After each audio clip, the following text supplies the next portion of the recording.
feature and a short. Hello, welcome to Feature and a Short. This is Justin Joseph Hall, owner of Fourwind Films. Just as another format that we're working out during these COVID times. In this episode, we'll be talking about setting up a post-production project for a feature and a short. So I've set up projects as an assistant editor for a ton of different projects, including Live on Parole, Frontline, hour-long documentary, Rock in a Hard Place, Prologue, and Long Distance, my two shorts, just to name a few. I've worked on hundreds of films in post-production. And so this is just how to set up your project in post-production for a feature and a short.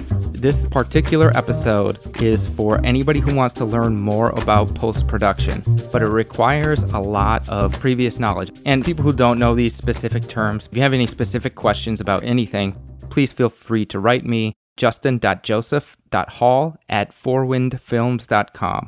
And if you want to help out with some post stuff and are available, also write me, send me your resume and previous work.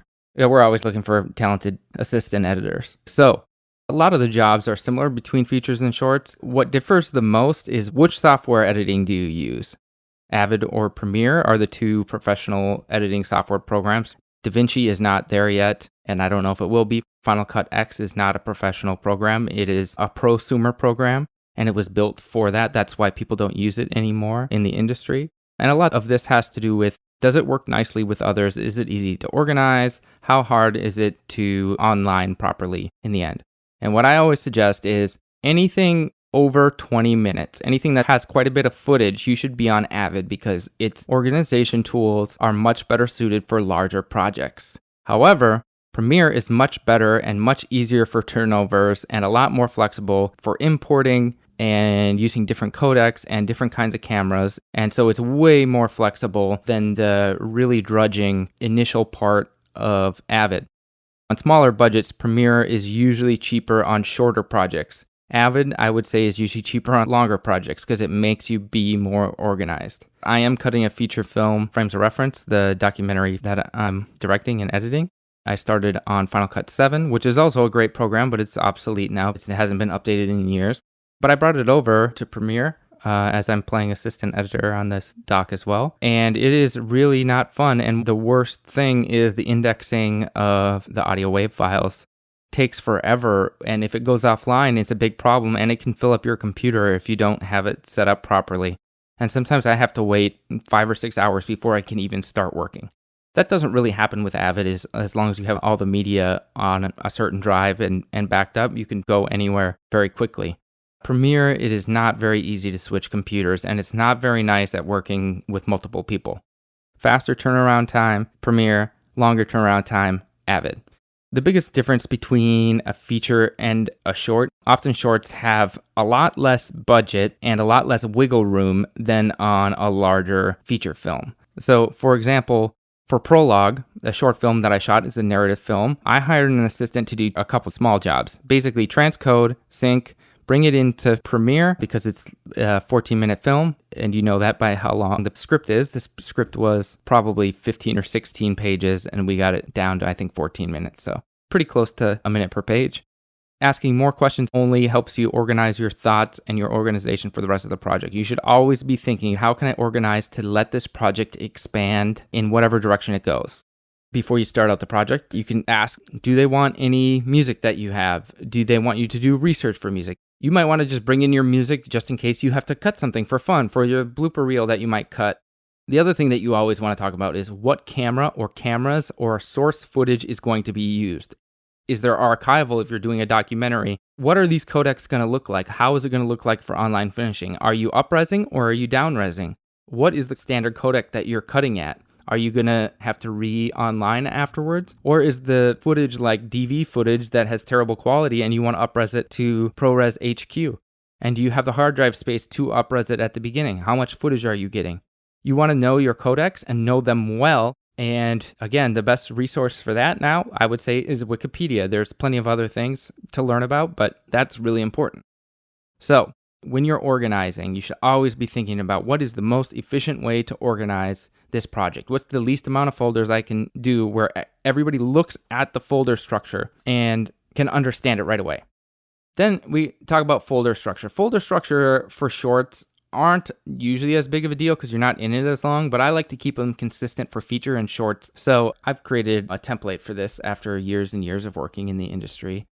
Under my project folder, I have 8 folders, and everything else goes in those 8 folders. I never have a file on the top part. It looks nice and neat and clean. It's like having your desk organized. Nobody's going to go there and be like, what's this file? So what are these folders? They're going to be very simple names. I have one for audio, documents, exports, footage, graphics, photos, and video project files. I also have subfolders in all of those, but I'm not going to go into all those details. If you want to see my sample structure folder, I can definitely send that. Just let me know. Hit me up with an email or hit us up on social media. You just slowly tweak things until they work for the majority of people that are looking at it. What can you change to make sure that nobody gets confused when they look at this? And the same thing goes in Avid and Premiere. So I organize a little differently depending on the size of the project. For short films, I have a folder that I put all my sequences in called ZZZ sequences. So it's always way at the bottom. Okay. And then I put all my sequences in there. And then I label everything very similar to my folder structure above that. Here's my footage. Here's my audio. Here's my blah, blah, blah, blah, blah. So it's very similar to folder structure because it's not going to get very complicated. Probably going to have 2 to 20 shoot days. On a longer documentary short, you can almost treat it like a feature because those you can work a half a year to a year and a half on for 40-minute documentary shorts. They're a lot more complicated. But again, you'd be an Avid for that. For Avid, for these more complicated, longer projects, have a folder structure. First, this is the raw footage. Here is my syncing process. After that, I have my string outs. You might have string outs by day, and then you have string outs by day or scene or however, and then go to selects and cuts and exports, and then I put auxiliary files below that, which is usually 1 through 8, and then I'll jump up to the next section and be like, 20 is all audio. So all my sound effects, all my music, anything audio-based without a video file goes into my 20 audio folder. Then I might have all my exports be at number 90 export, so it goes to the bottom. The main thing is that you kind of want to go in an organizational structure that's obvious to see. Like, okay, we started here. This is ingest all the way through exports. Again, you want to talk to your editor about how you design these. I'm not going to go into extreme detail in this because it gets boring, but if you have any questions about that, let me know. Think about how your film is going to be structured and what is the way that you would want to look up the footage. Finally, file labeling. File labeling isn't quite as important in Premiere as it is in Avid. So for short films, it's not quite as important as it is for large films. But no matter what, no matter which films that you're in, you want to make sure that you have unique file names. That means if you're shooting on a 5D or if you're shooting on a cheap DSLR that repeats file names, you should rename those files before you bring them into your editing system. Now, you can't always do that. Some Sony cameras have I think the file name is like C0001, C0002, and it restarts every time you put in a new card. Sony files you can rename and there's workarounds, but it makes onlining harder in the end if you rename those. But like with the Canon DSLR files, I'll rename the whole folder structure and just add an extension on to the date and the camera and the scene. Like something small. Even at Axios, we use 3-letter codes. For some projects, we would use the shoot number, or we might use what scene it's in. If you label your scenes, you just want to keep, if you use numbers to organize them, you want to keep them the same number of digits. Make sure things will sort in a logical manner if you want to sort them by name. So know your cameras, relabel what you need to so you have unique file names. That is very important for onlining. Otherwise, you are going to not look professional and cause yourself a lot of work towards the end. The end is always a rush and you never feel like you have enough time anyway. So make sure that you take the time to do everything properly at the beginning and rename the files that you need to. Know your cameras, know your codecs. And we went through some of the things as an assistant editor, what you can talk about in this one, setting up a project. Next time, we'll talk about the actual process of working on that short film after you have the project set up.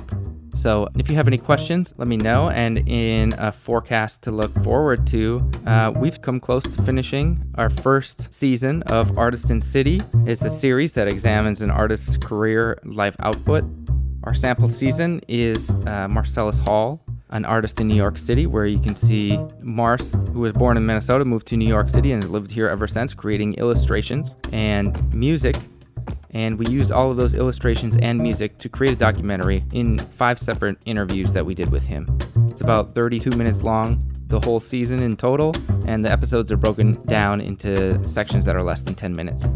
If you want to learn more about that, check out our website at fourwindfilms.com. Shout us out on social media at Fourwind Films. That's at FOurwindFilms. Give us a rate and review wherever you're listening to this podcast. Please tell one friend. Tell us what you like about the show. Thank you, and you'll hear from me soon. Peace out. Social distance properly also.